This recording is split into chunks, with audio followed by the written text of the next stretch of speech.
samudra naik kapal selam, udaranya panas dan juga lembab. Jika saya nanti memberi salam, dimohon hadirin untuk menjawab. Assalamualaikum warahmatullahi wabarakatuh. Tabi pun, selamat pagi dan salam sejahtera untuk kita semua. Dewan juri yang saya hormati, para pembimbing, serta para sahabat-sahabat Fatayat dimanapun berada. Sahabat Fatayat Lampung Timur khususnya yang saya cintai.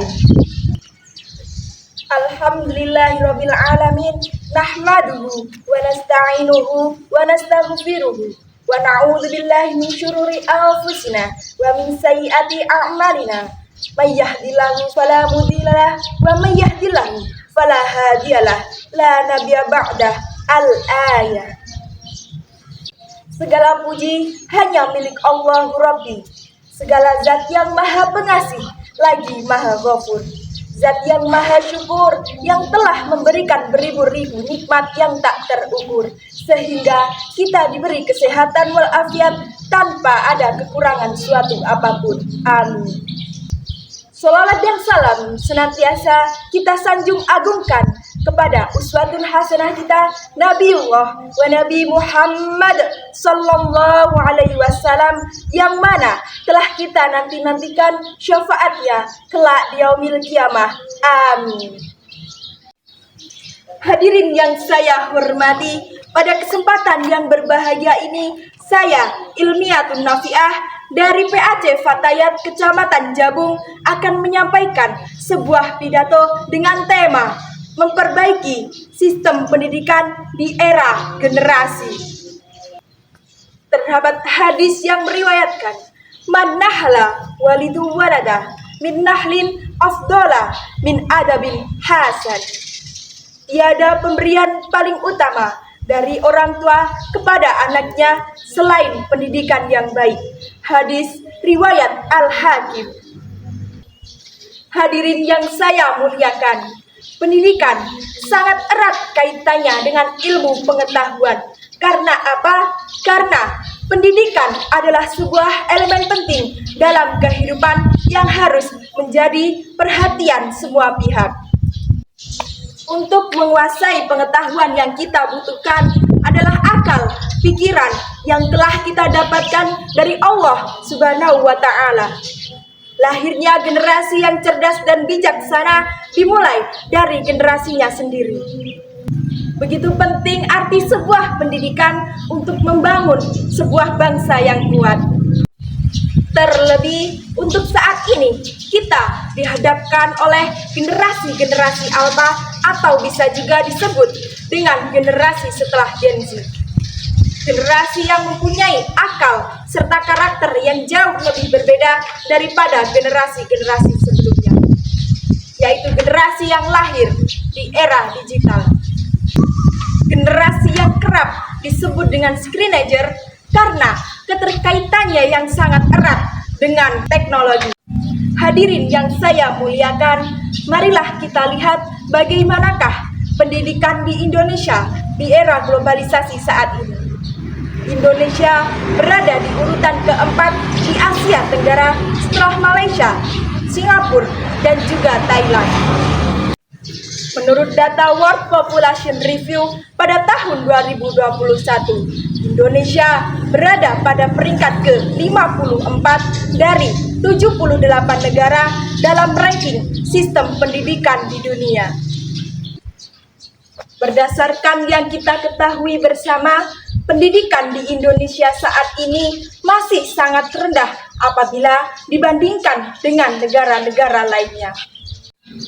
Hadirin yang berbahagia, suramnya wajah pendidikan di Indonesia saat ini bisa saja disebabkan oleh beberapa penyebab. Penyebab yang pertama, kurikulum di Indonesia yang tidak memenuhi kebutuhan generasi masa kini. Sehingga apa? Sehingga kurangnya sumber daya manusia yang mana suatu saat nanti mampu bersaing ke dalam dunia kerja. Penyebab yang kedua yaitu kurangnya wadah untuk melatih berpikir kritis. Dan penyebab yang yang ketiga yaitu adalah ruang yang relatif sempit untuk mengeksplor minat siswa. Hal ini terjadi karena adanya tugas tambahan individu atau kelompok dan jam sekolah yang cenderung lebih ramah. Dan berdasarkan lembaga statistika BPS bahwa 87% mahasiswa salah memilih jurusan saat kuliah.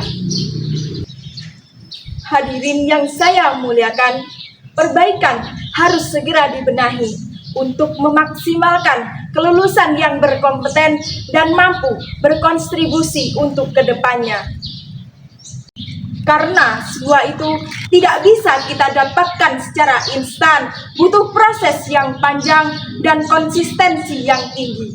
Jika bukan kita, maka siapa lagi? Dan jika bukan sekarang, maka kapan lagi?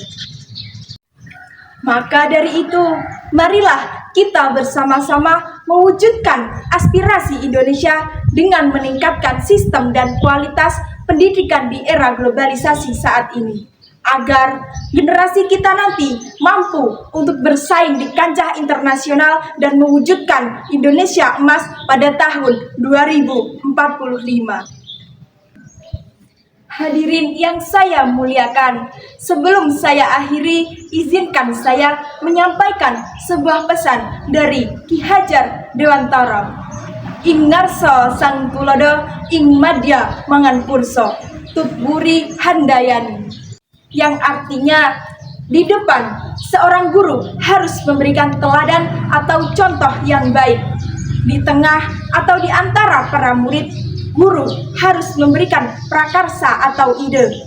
Dan di belakang, guru harus memberikan dorongan atau arahan. Maksudnya adalah seorang guru bisa dianggap berpendidikan apabila pendidikan tersebut dimanfaatkan dengan baik untuk dirinya dan juga untuk orang lain.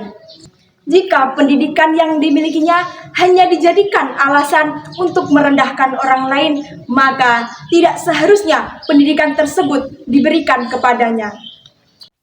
Jadi, jangan pernah berpikir untuk menjadikan pendidikan tinggi sebagai alasan untuk merendahkan. Namun, sebagai pengingat bahwa masih banyak hal lain yang belum kamu mengerti dan perlu diraih. Sekian yang dapat saya sampaikan, saya akhiri dengan sebuah pantun. Jika kapal sudah melaju, marilah kita perbanyak doa. Jika ingin negeri ini maju, pendidikan harus utama. Wabillahi taufiq wal hidayah. Wassalamualaikum warahmatullahi wabarakatuh.